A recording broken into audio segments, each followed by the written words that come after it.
I'll just show you how to pair your mobile to the Bluetooth audio device in this Audi Q7. First of all, make sure Bluetooth is on. Then we go into telephone, which is the second one up from the left. Search for new mobile phone. Now if it's not on that screen, just press the back button until it comes back to the first screen, which is that. So search for new mobile phone. Please check that Bluetooth is active on your mobile phone. Continue. Now there's a mobile phone here. We'll just see if it changes. May well have picked somebody else's up that is parked on the forecourt.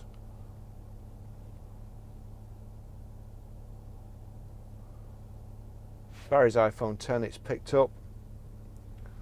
So we'll select that, click OK, hands free, click OK, connection's been established.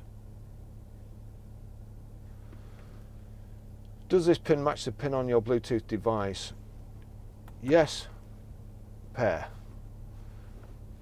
Allow contacts and favourites to sync. I don't want to do that because I won't be using the car again, but you will, so you would select yes. That's it, Audi connected.